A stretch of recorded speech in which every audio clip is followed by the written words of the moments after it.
Il y a des moments où on a l'impression que notre tête va exploser. Bonjour les amis, aujourd'hui j'aimerais partager avec vous 6 conseils pour ne plus vous encombrer l'esprit. Je vous parle de choses que j'ai expérimentées afin d'améliorer ma qualité de vie, afin de m'alléger un petit peu l'esprit. Premièrement, depuis quelques années maintenant, je suis consciente que ce que je lis dehors, sur les panneaux publicitaires par exemple, m'encombre énormément l'esprit et ce sont des mots qui après viennent me parasiter, qui restent dans ma tête, qui reviennent.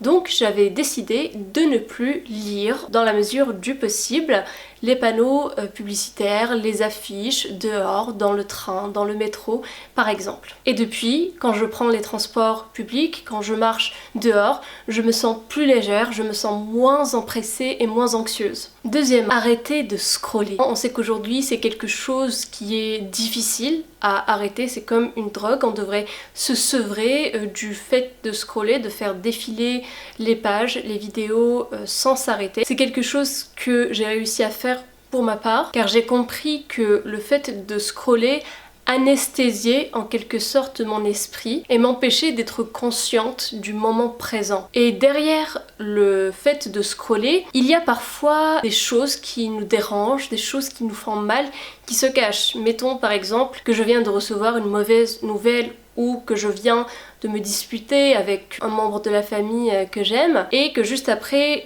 j'aille scroller. Il est évident que derrière le scroll se cache cette dispute-là qui m'a fait mal, le fait que je n'ai pas envie de me confronter ou de m'expliquer avec ce membre de la famille calmement après la dispute. Donc c'est un stress qu'on essaye d'évacuer par le scroll, sauf que ça ne marche pas parce que le fait de scroller nous anesthésie plus qu'autre chose. Il vaudrait mieux par exemple dans ce cas-là, ce que je fais, aller marcher, aller faire du sport, faire des mouvements, danser, etc. Troisièmement, ne pas manquer une occasion de se taire. C'est quelque chose que j'ai pu expérimenter à plusieurs reprises. Et je ne parle pas ici du silence gêné ou du silence coupable. Par exemple, parfois on devrait dire quelque chose à nos proches sur leur comportement, les reprendre par exemple, mais on n'ose pas.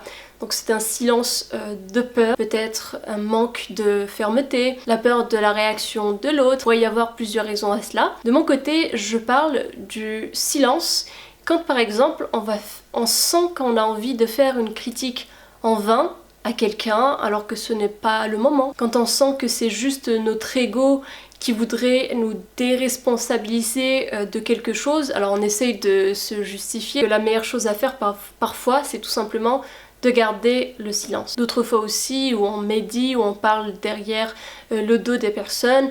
Parfois quand on remarque des choses dans la rue qui ne nous conviennent pas, qu'on s'attarde dessus et qu'on s'exprime dessus. En réalité, pour ma part, j'ai choisi de me taire dans ces cas-là parce que j'ai remarqué que je gaspillais ma salive et mon énergie. Quatrièmement, respecter son corps. Je ne vous apprends bien évidemment rien. Le sport, la marche, le mouvement est vital pour notre corps. Et pour moi, je vois cela non pas comme une obligation d'aller faire le sport, il faut que je fasse du sport. D'ailleurs, si vous avez remarqué, dès qu'on dit il faut, on a tout de suite une sorte de pression en ce temps et ça provoque l'effet inverse en nous, on n'a pas envie. Je vois la chose autrement, c'est-à-dire que comme je respecte les autres quotidiennement, comme je dis bonjour au concierge le matin, que je me lave les dents, eh bien je dois respecter mon corps en lui faisant du bien, en faisant du sport, en marchant, en mangeant bien. Cinquièmement, cultiver une activité créative. J'ai remarqué que nous les humains, en tout cas j'ai remarqué dans mon entourage, des personnes de tout âge ont toujours ce côté créatif qui s'exprime d'une manière ou d'une autre. Certains ça va être le dessin, pour certains ça va être la cuisine, pour certains ça va être les mots, pour d'autres ça va être tout ce qui est activité manuelle, etc.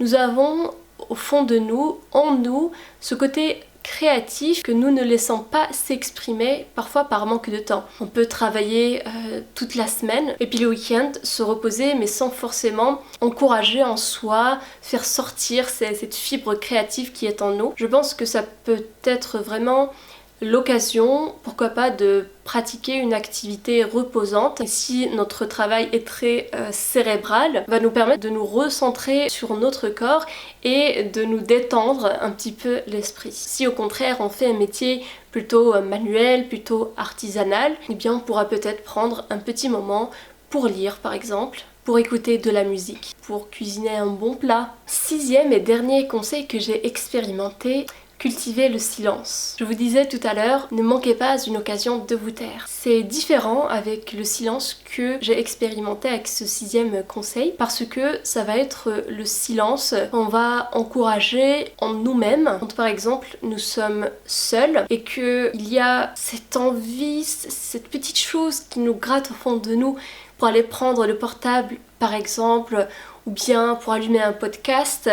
Je pense que parfois il est bon de lutter contre cette envie-là parce que on apprend à écouter des choses nouvelles en nous-mêmes et dans notre environnement et notre regard et notre esprit s'en rafraîchit. Alors que si à chaque moment de silence on prenait un portable, on faisait une activité, on bougeait et on parlait à quelqu'un, eh bien notre cerveau et notre esprit sont en surchauffe. Et à ce moment-là, qu'est-ce qui arrive? On a l'impression qu'on va craquer, qu'on va exploser, qu'on peut plus, qu'il y a trop de choses en nous et qui devraient sortir. Pour récapituler, 6 conseils que j'ai expérimentés et que je vous recommande. Dites-moi ce que vous en pensez en commentaire. Arrêtez de tout lire dehors, arrêtez de scroller, ne pas manquer une occasion de se taire, respecter son corps, cultiver une activité créative et reposante, et enfin, cultiver le silence. Laissez un petit pouce bleu pour m'encourager, abonnez-vous si ce n'est pas déjà fait et je vous dis à très vite pour une nouvelle vidéo.